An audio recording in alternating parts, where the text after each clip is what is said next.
TSN has released their latest NHL trade bait board. We have a couple of prominent forwards for the Winnipeg Jets on that list. We're going to discuss some possible trades involving them. Plus, could we see a big trade involving the Maple Leafs and the Oilers? Is Dubnyk's time up in Minnesota as they look to restructure their goaltending? We'll discuss all that and more coming up next.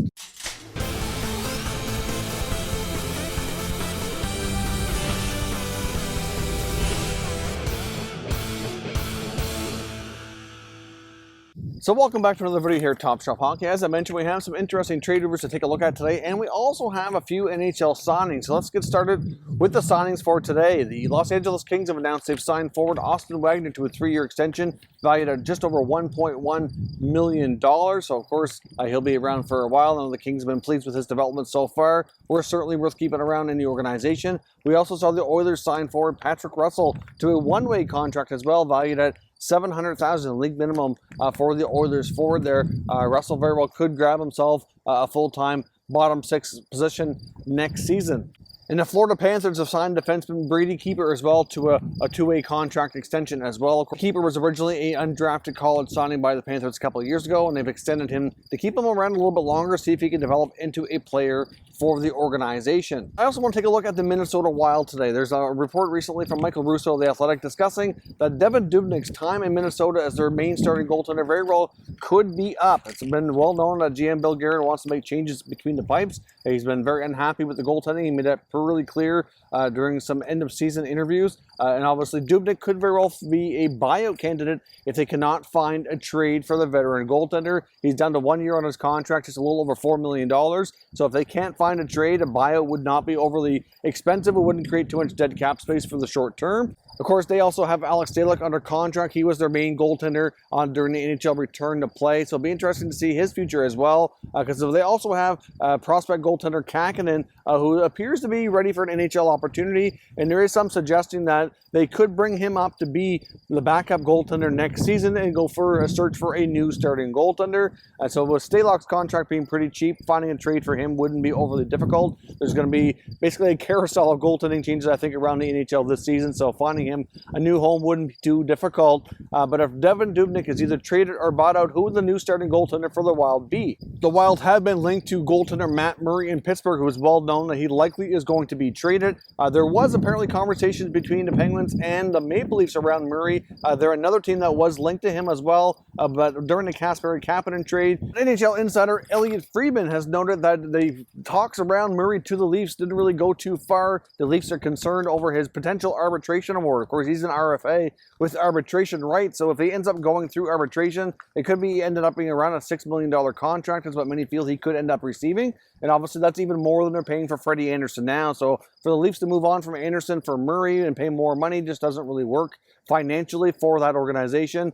So obviously that's going to be a deterrent for some, as they're not going to want to take that chance. Now the other thing too is if Murray ends up with a short-term deal through arbitration, he could be dealing with unrestricted free agency here in the very near future, and then they could be potentially risk losing him after making an acquisition. So a team like Minnesota would be a little bit better suited to be able to do a longer-term contract for him. And obviously, he could have the main starting role. They could take that on more so than the Maple Leafs could. So we'll see. But the Wild are a team to watch when it comes to goaltending. Many consider Dubnyk's time in Minnesota to be up, and we could see a completely different goaltending tandem next year if they were able to acquire Murray, possibly with Kakinen being the backup. And of course, Dubnyk and Stalock possibly both finding themselves in new homes next year. Now, could we see a significant trade between Canadian teams, the Toronto Maple Leafs and the Edmonton Oilers, involving Darnell, Nurse, and Freddie Andersen? I've seen a lot of talk about this online over the past few days. This idea was first kind of presented by James Myrtle of The Athletic on TSN Radio, talking about how he has belief that the Leafs are really fond of Darnell Nurse. And of course, Darnell Nurse does have a connection to the Leafs coach and GM, Kyle Dubas and Sheldon Keefe, through their time in Sault Ste. Marie. Of course, he played there as well, so very familiar player for them. So certainly makes sense that they would be fond of his abilities. Clearly, he's a type of defenseman that the Leafs don't really have enough of. He's big, he's strong, he's a good puck mover, can chip in offensively. They did say that they'd be more interested in a defenseman similar to the lines of a Jake Muzzin. And Nurse is certainly, a younger defenseman who can kind of play that role. Obviously, right now, he's under contract only for a short term, though, which is somewhat of a negative for the Leafs. If they're going to make a trade to acquire a top 4D, they're probably going to want him to be under a fairly good cost-controlled contract for the next number of years. There was also an article from LeafsNation.com kind of exploring this possibility here after the comments made from Myrtle on the radio. kind of exploring the possibility that maybe Freddie Andersen could be a piece going to the Oilers, who are looking to shore up their goaltending situation. Of course, that would have to assume that the Maple Leafs were making other plans for another goalie, because I don't necessarily see them taking Mikko Koskinen back. I wouldn't view that as an upgrade over Andersen, so that would be a surprising move. So it would have to be a case of Andersen, maybe a guy like Johnsson or Kerfoot or another piece like that being involved going to the Oilers. Obviously, a guy like Johnsson would probably fit in well in their top six. Has a lot of speed and could play with McDavid and Draisaitl. That could be a fit there for sure, especially if the Oilers don't continue with Andreas Athanasiou, which many feel he could possibly be a moving target. He's an RFA as well, so he might be on the move as well. But Andersen going to the Oilers in a package deal involving, like I said, another forward and bringing Darnell Nurse to the Maple Leafs would be a very interesting idea, but it's probably something that's pretty unlikely to consider. I mean, mainly focusing on the fact that the Leafs really primarily need a right shot defenseman, and Nurse is only signed for 2 more years, so clearly they're not going to want to risk losing him. I mean, they could look to extend him once he's into that final year, so wouldn't completely rule it out, but I mean, he does have a lot of the abilities and attributes that they're looking for. I just don't think it's a perfect fit. Now, if Nurse was a right shot defenseman, that would be a much more likely possibility, and plus, I'm not even convinced that the Oilers would really want to move him. I think that he and Ethan Bear are the guys who would likely stay put in Edmonton.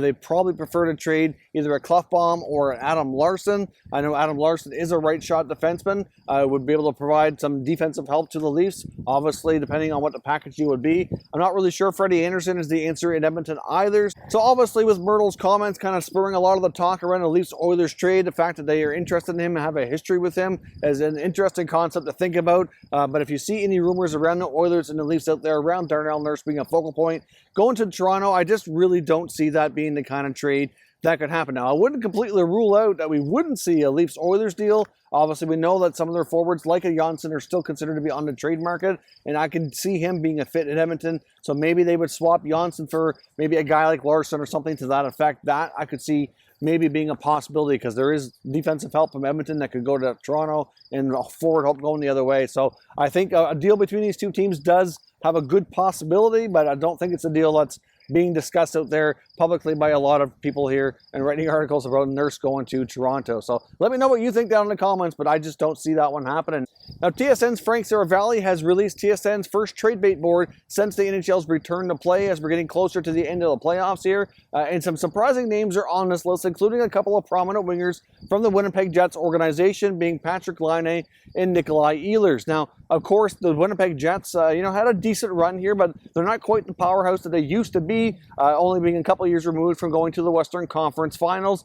Now, the main reason that Saravalli suggests that Laine and Ehlers could be on the blocks, not to do with them personally directly here, it's that they have some glaring holes in their lineup, including a top defenseman as well as a number 2 center. They've been looking for a number 2 center for 2 or 3 years now, and have yet to find a consistent guy here who's affordable, fits the cap needs, and plays along well with their other forwards. They had a brief experiment with Paul Stastny, but unfortunately for cap reasons, he ended up leaving, going to Vegas. That didn't work out from a financial perspective, even though it did work out quite well on the ice.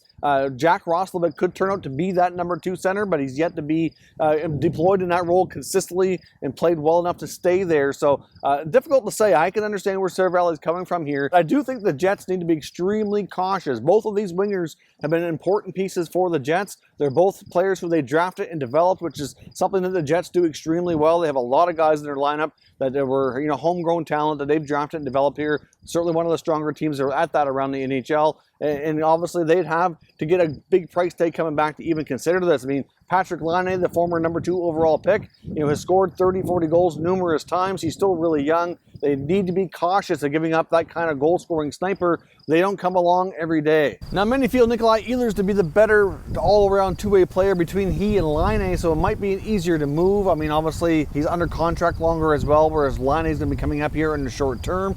So many might be a little reluctant to take on the Laine contract, knowing how much they're going to have to pay for him in a short time here. Obviously, if Laine were to be moved, you can't help but wonder on a team like maybe the Carolina Hurricanes and reunite him with center iceman Sebastian Aho, who they had a lot of success with at the World Juniors. They could have an all-fin line between he, Aho, and Teravainen. Certainly a possibility that's at least fun to think about. And the Carolina Hurricanes have a ton of defensemen, so they could certainly consider parting with one to make that acquisition. Maybe a Dougie Hamilton, who's also a defender, who's going to need a new contract. Not to say that they would necessarily want to move Hamilton, but he's not under contract for too much longer. It could be a similar situation where Winnipeg will have to pay him and Carolina would have to pay Laine.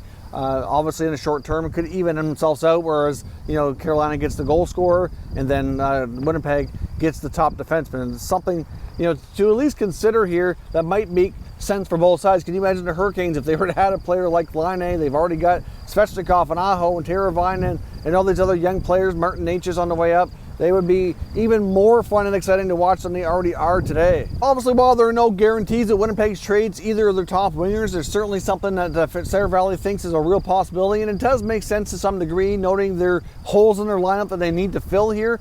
So does it make sense to you that they would consider trading one of these wingers to fill either a top defender role or the number 2 center? I personally think they would go for a defenseman first before they would find that number 2 center, because they may already have that player within their organization, unless they can get a package deal here. But if the Winnipeg Jets do go down the road of trading one of these players, I don't think there's going to be any shortage of interest. For sure, like I mentioned, Carolina as a team that would be fun to look at, but I think there would be several, including other teams with lots of cap space like Detroit, Montreal, Ottawa. All these teams going through rebuilds are going to be looking to add a top player to help them take it a step forward here. And it could be others as well. Maybe one of these guys could be a piece to help take a team that's already a playoff team up a notch to make them a more serious contender. So do you see Winnipeg trading one of their top wingers here, Laine or Ehlers, to fill some holes in their lineup? And if so, give me your mock trades down below in the comments and we can discuss further. Now, if you're new to the channel, consider subscribing and turning on your notifications so you don't miss any future content. And give this video a thumbs up if you enjoyed it. I'd appreciate it if you did. As always, thank you for watching, and I'll catch you next time.